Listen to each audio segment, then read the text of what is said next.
Hello दोस्तों, स्वागत है आपका हमारे चैनल में। आज के वीडियो में देखेंगे 11th एग्रीकल्चर क्रॉप प्रोडक्शन का चैप्टर 1 इंट्रोडक्शन ऑफ एग्रीकल्चर। तो आइए वीडियो शुरू करते हैं। तो सबसे पहले देखते हैं एग्रीकल्चर जो शब्द है उसके बारे में। जो एग्रीकल्चर टर्म है, एग्रीकल्चर जो शब्द है वो लैटिन भाषा के दो शब्दों से मिलकर बना है, एगर और कल्चरा।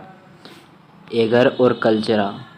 एगर का मतलब होता है कोई क्षेत्र, एरिया, और कल्चरा का मतलब होता है कोई एरिया में जुताई करना, जुताई।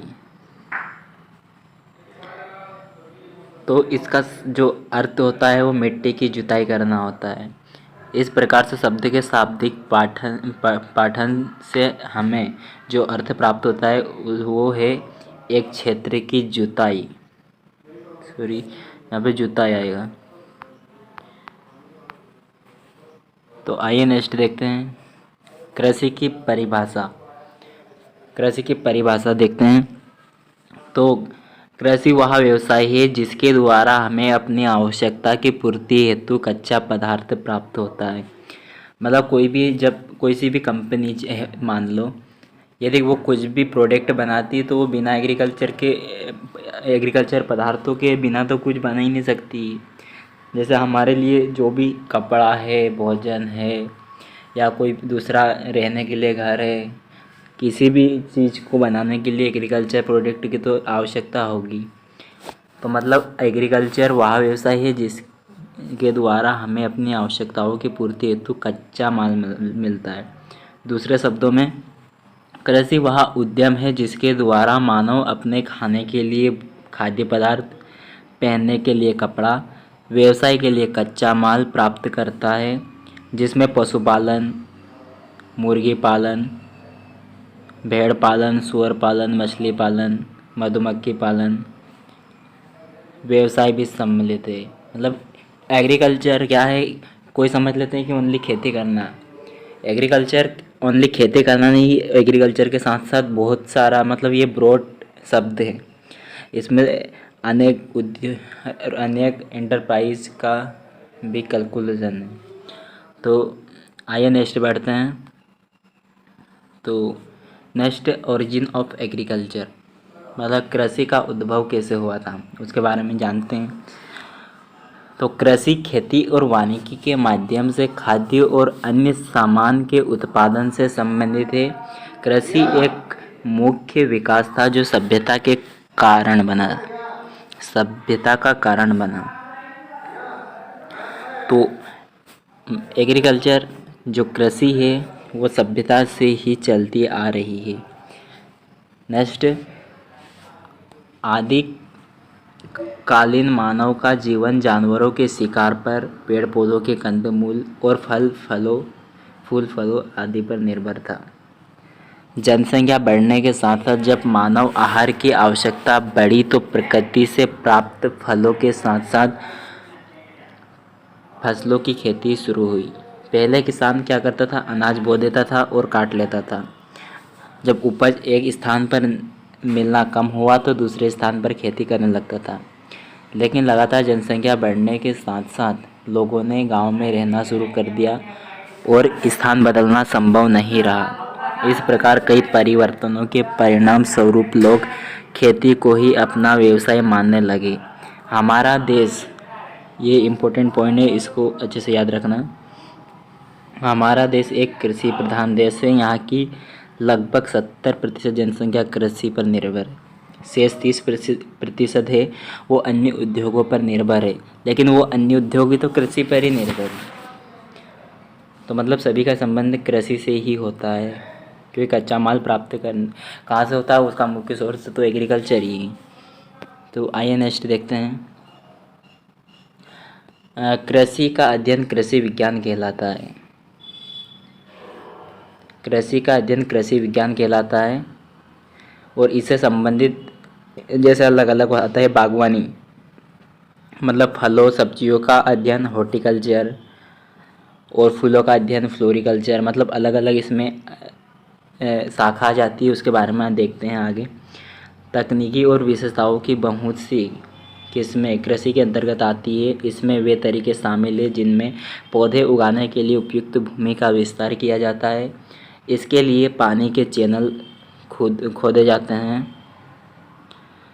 और सिंचाई के लिए नए नए रूपों का उपयोग किया जाता है। कृषि योग्य भूमि तैयार करके उस पर फसलों को उगाना और चारागाह और लैंड पर पशुपालन को गाड़ियों सॉरी यहाँ पे गड़ियों आएगा, मतलब जो गार्डर चराते हैं ना उनको गड़िया बोलते हैं, पशुओं को चराते हैं उनको गड़िया। तो गड़ियों के द्वारा चलाया ये पशुओं को चराया जाता है। तो नेक्स्ट देखते हैं कृषि उत्पादन के प्रमुख साधन। मतलब कृषि उत्पादन के लिए उसमें मतलब बिना कुछ साधन के तो कुछ कर नहीं सकते हैं। तो सबसे पहले है अपने पास सोइल, सबसे मुख्य तो मृदा है। मृदा के बिना कुछ कर नहीं सकते, क्योंकि मृदा में उगाएंगे तभी। ऐसे कोई हवा में रख देंगे तो वो तो कोई उगेगा ही नहीं। फिर मैन्योर खाद, फिर सीड बीज, वाटर जिसे बोलते हैं पानी, एग्रीकल्चर इम्प्लीमेंट कृषि उपकरण। तो मतलब ये 5 जो तत्व है वो एग्रीकल्चर उत्पादन के लिए बहुत ही ज़रूरी है। इनके उपरोक्त साधनों के अलावा पशु, क्योंकि खेत को जोतने के लिए पशु तो चाहिए, बिजली मोटर चलाने के लिए, फिर इंजन, खाद, उर्वरक, कीटनाशक आदि भी कृषि से उत्पादन क्षमता बढ़ाने के साधन है।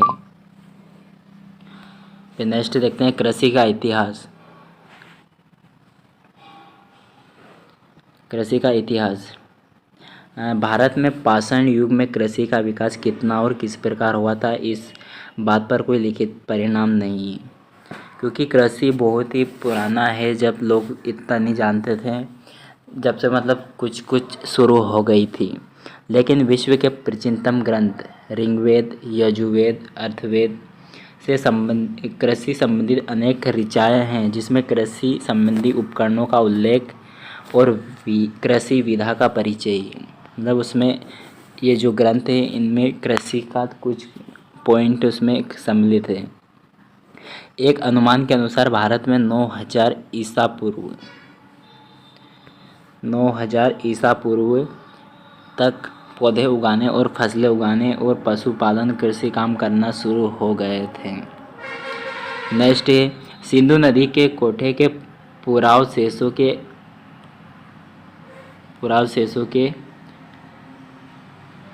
उत्खनन से इस बात के प्रचुर परिणाम मिले हैं कि आज से 5000 वर्ष पूर्व कृषि अत्यंत उन्नत अवस्था में थी और लोग राजस्व अनाज के रूप में चुकाते थे।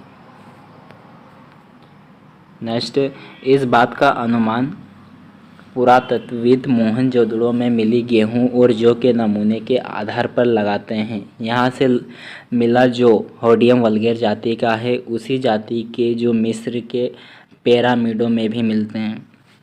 मतलब ये जो है बार्ले, उसका बॉटनिकल नाम है होडियम वल्गेर, मतलब ये उसकी एक प्रजाति है। नेक्स्ट देखते हैं लगभग 10,000 साल पहले कृषि के विकास से भौगोलिक सूचना और पैदावार में कृषि का बहुत अधिक विस्तार हुआ है। इतिहासकारों और मानव शास्त्रियों का शुरू से ही मत रहा है कि कृषि के विकास में ही सभ्यता के विकास को संभव किया है। 7000 ईसा पूर्व 7000 ईसा पूर्व तक लागू पैमाने की कृषि मिस्र पहुंच गई। कम से कम 7000 ईसा पूर्व से भारतीय उपमहाद्वीप में गेहूं और जौ खेती की जाने लगी। यह सत्यापन बलूचिस्तान के मेहरगढ़ में किए गए पुरातात्विक उत्खनन के आधार पर किया गया। 6000 ईसा पूर्व तक नील नदी के तट पर मध्य पैमाने की कृषि की जाने लगी। लगभग इसी समय सुदूर पूर्व में कृषि का स्वतंत्र रूप से विकास हो रहा था। इस समय गेहूं के बजाय चावल प्राथमिक फसल बन गई। चीनी और इंडोनेशियाई किसान टेरो और फलियां, मूंग, सोया और अजूकी लगाने लगे। नेक्स्ट, 5000 ईसा पूर्व तक सुमेरवासी केंद्रीय कृषि तकनीकों को विकसित कर चुके थे। इन तकनीकों में शामिल है बड़े पैमाने पर भूमि की गहन जुताई, एक फसल उगाना, संगठित सिंचाई और विशेष श्रमिक बल का उपयोग करना है। एक विशेष तक नहीं थी जलमार्ग, जो अब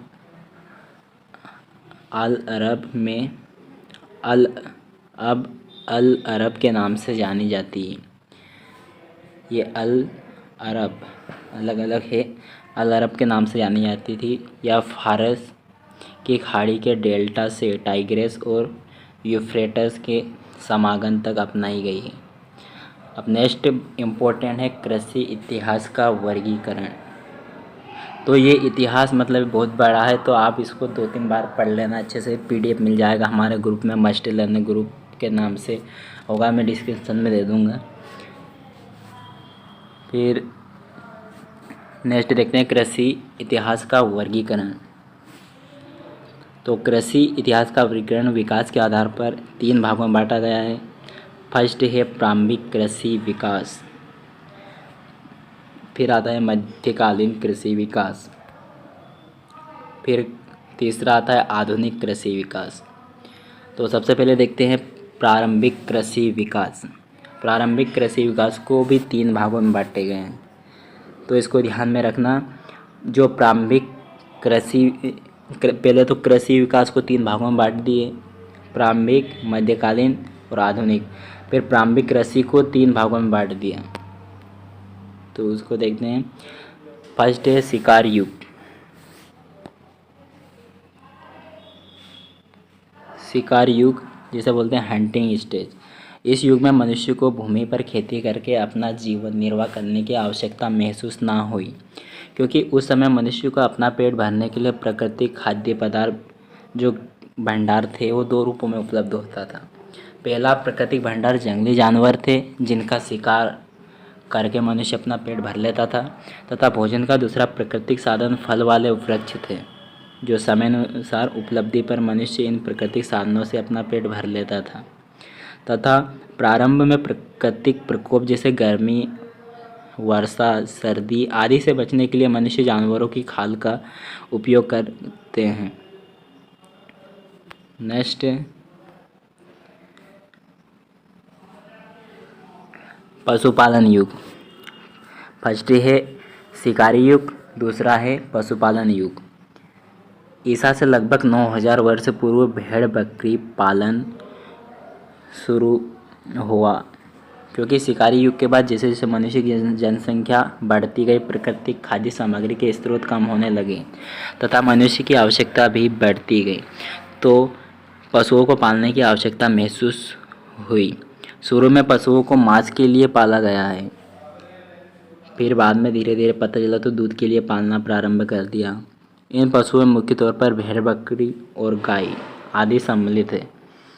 इनको समूह में रखकर पाला जाता था। पशुओं को खाने पीने के लिए प्रबंधन के लिए मनुष्य ऐसे स्थान की तलाश रखता था जहाँ पर जल का उचित साधन हो और जहाँ पर अच्छी घास की सुविधा हो। तो यहाँ पर एक पॉइंट ध्यान रखना, सबसे पहले पाला गया पशु, सबसे पहले पाला गया पशु कौन सा है, तो वो है डॉग, DOG डॉग, कुत्ता। मतलब कुत्ता सबसे पहले पाले जाने वाला पशु है, क्योंकि ये शिकारी में मदद करता है। जब पुराने लोग शिकार करने जाते थे तो कुत्ता काम देता था, वहाँ पर शिकारी करने में मदद करता था, इसलिए कुत्ते को सबसे पहले पाला गया था। और बाकी दूसरे जानवर में यहाँ पर भेड़, बकरी और गाय आएगी। फिर नेक्स्ट प्रारंभिक कृषि युग, प्राइमरी प्लांट कल्चर स्टेज। मतलब जो फर्स्ट था उसमें शिकारी युग था, मतलब शिकारी करते थे। दूसरे में पशुपालन पालना हुआ। फिर तीसरा में प्राइमरी प्लांट कल्चर, मतलब इसमें पौधे उगाने की ज्ञान प्राप्त हुआ। धीरे धीरे जनसंख्या बढ़ती गई और खाद्य सामग्री की आवश्यकता भी बढ़ती गई। तो लोगों ने बीजों को ज़मीन में बोना शुरू कर दिया। उस समय खेत के ढंग विकसित नहीं थे। मनुष्य खेती की जुताई पत्थर, लकड़ी और हड्डियों से बने औजारों से करता था।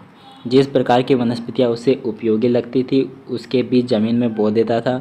इसके लिए किसान स्वयं द्वारा तैयार बीजों का उपयोग करता था। बीज उत्पन्न करने के लिए किसान अपने जो भी बीज बोना चाहते थे, किसान उनका एक हिस्सा अपने सुरक्षित रख लेता था ताकि वो उगा सके। फिर अगले मौसम में उन बीजों को उपयोग करके उगाता था और इस विधि को सूजेनेरिस कहते हैं।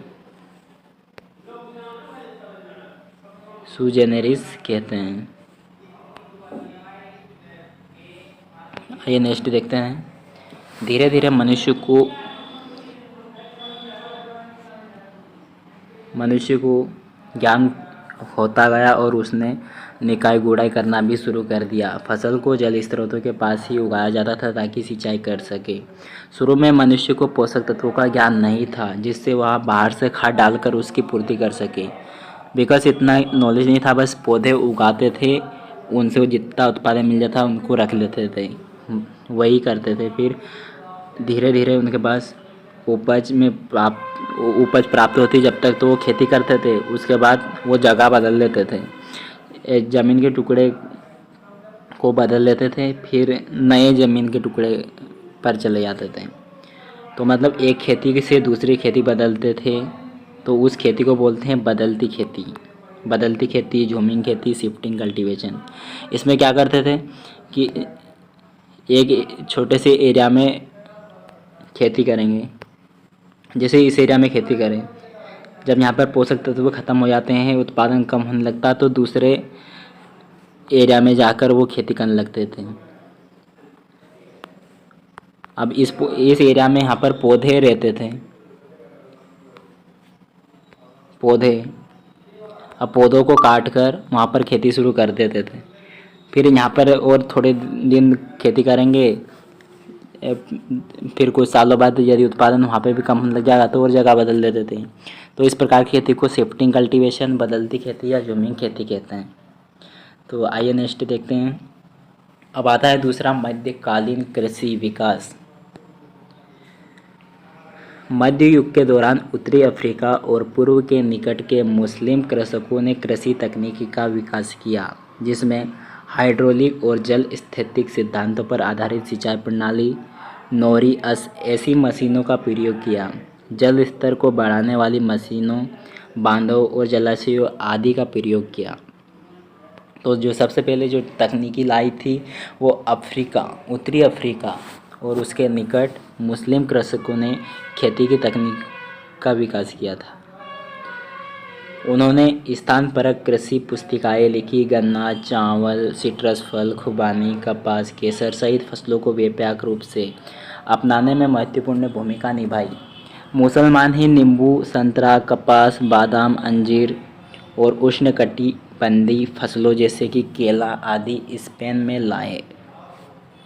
मध्य युग के दौरान फसल के पुनरावर्तन के लिए 3 क्षेत्र प्रणाली का आविष्कार किया और चीनियों द्वारा आविष्कृत मोल्ड बोट जोहले के आयात में कृषि प्रभाविता में काफ़ी सुधार हुआ। नेक्स्ट देखते हैं आधुनिक कृषि विकास, जो अभी चल रहा है, क्योंकि अब तो नई नई टेक्नोलॉजी है। कोई किसान है बस बो देता था, फिर तो घर से भी देखभाल कर लेता है, ड्रोन के द्वारा खेत को देख लेता है कि कैसी क्या फसल है। आजकल बहुत ही एडवांस टेक्नोलॉजी आ गई है। तो आइए इसके बारे में जानते हैं। मनुष्य को जैसे जैसे खेती का ज्ञान होता गया, उसने खेती करने के तरीके में सुधार जारी रखा। उसने खेती की विभिन्न शस्य क्रियाओं की जानकारी प्राप्त कर ली। शस्य क्रियाओं पर अनुसंधान के फलस्वरूप प्राप्त परिणामों को उसने अपनाना शुरू कर दिया। आज के समय में मनुष्य ने फसलों को वैज्ञानिक आधार पर तैयार फसल चक्र, उन्नतशील जातियाँ आदि का प्रयोग शुरू कर दिया। देश में कृषि की उन्नति के लिए सरकार की ओर से अनुसंधान फार्म चालू है, जो कि फसल उत्पादन के प्रत्येक पहलू को ध्यान में रखते हुए अनुसंधान कर रही है। इन अनुसंधान कार्यों को कई एक विभाग द्वारा मतलब जो जितने भी अनुसंधान हैं उनको एक विभाग द्वारा संचालित किया जाता है। इसके फलस्वरूप विभिन्न फसलों की विभिन्न विधियों द्वारा उन्नत किस्में, पादप प्रजनन विभाग, कीट विज्ञान विभाग, पादप रोग विभाग, इन किस्मों की विभिन्न कीट पतंगों बीमारियों से सुरक्षा करने के लिए अनुसंधान जो योजनाएं संचालित किया गया है। कृषि रसायन विभाग पौधों की बीमारियों से सुरक्षा के लिए मतलब नए नए रसायन बनाते हैं, जैसे कीटनाशक, रोगनाशक, खरपतवारनाशक आदि। अब नेक्स्ट देखते हैं कि आधुनिक काल का कृषि के विकास में योगदान, मतलब जो आधुनिक काल है उसमें कृषि में क्या योगदान है उसका। तो आलू उत्तरी यूरोप में एक महत्वपूर्ण आहार फसल बन गई, क्योंकि आलू एक कार्बोहाइड्रेट वाली फसल है जिससे एनर्जी प्राप्त होती है। और जो उत्तरी अफ्रीका है उसमें आलू खाकर, उत्तरी यूरोप है उसमें आलू खाकर ही पेट भर लेते हैं। दूसरा आता है प्रमुख जानवर जिनका निर्यात पुरानी दुनिया से नई दुनिया में हुआ, वह घोड़े कुत्ते है। तीसरा 1492 के बाद पूर्व स्थानीय फसल और पशुधन प्रजातियां का विश्व स्तर पर आदान प्रदान शुरू हुआ। इस आदान प्रदान में शामिल प्रमुख फसलें भी टमाटर, मक्का, आलू को और तंबाकू जो नई दुनिया से पुरानी दुनिया की ओर जा रही थी, और गेहूं, मसाले, काफ़ी, मतलब कि जो जिनका उत्पादन कुछ नहीं हो रहा था और जिनके बारे में पता नहीं था, मतलब फिर आधुनिक काल में आकर मतलब जो भी अच्छा, जिसमें अच्छा गुण है वो फसल को रखकर उसका उत्पादन बहुत अधिक बढ़ गया। पहले गेहूं का उत्पादन भी ओनली खाने के लिए होता था, लेकिन अभी एडवांस टेक्नोलॉजी के थ्रू हरित क्रांति आई थी, उसके कारण बहुत अधिक खाद्यान्न उत्पादन हुआ। और अलग अलग कृषि क्षेत्र में अलग अलग क्रांतियाँ आई है, उसके बारे में भी जानेंगे। तो क्रांति वाला वीडियो मेरे चैनल पे अपलोड हो गया है, आप देख सकते हैं। फिर चौथा है 1800 की शुरुआत में कृषि तकनीक को बीज भंडार और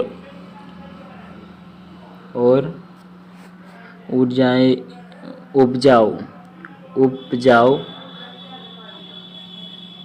गए बीजों को चुन लिया गया और उन्हें एक आदित्य नाम दिया, क्योंकि उनकी सजावट और उपयोगिता की विशेषता इतनी बेहतर हो गई थी कि प्रति इकाई का उत्पादन मध्य युग की तुलना में कई गुना हो गया था। पांचवा, अमोनियम नाइट्रेट के निर्माण की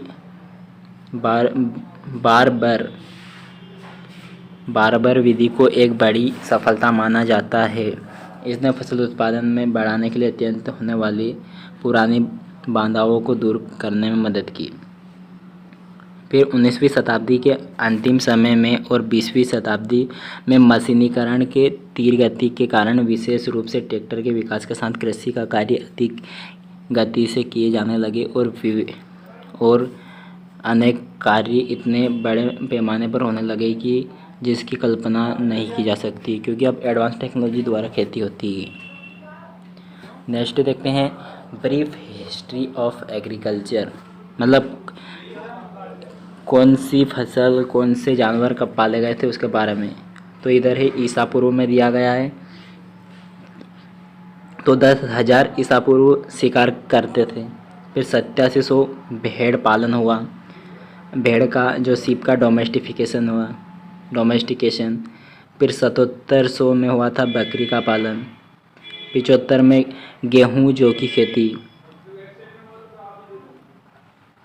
फिर 6000 ईसा पूर्व में जो केटल है और सुअर पालन हुआ। फिर 4400 में मक्का की खेती। 3500 में आलू की खेती। 3000 में ब्रोंज का औजारों में प्रयोग, मतलब जो ब्रोंज धातु है उसका औजार बनाए गए। फिर 2900 में हल प्लाव का विकास हुआ, सिंचित खेती की शुरुआत हुई। फिर 2700 में चीन में रेशम कीट पालन। 2300 में चना, नाशपाती, सरसों, कपास की खेती। मुर्गी, भैंस, हाथी का घरेलू धान की खेती।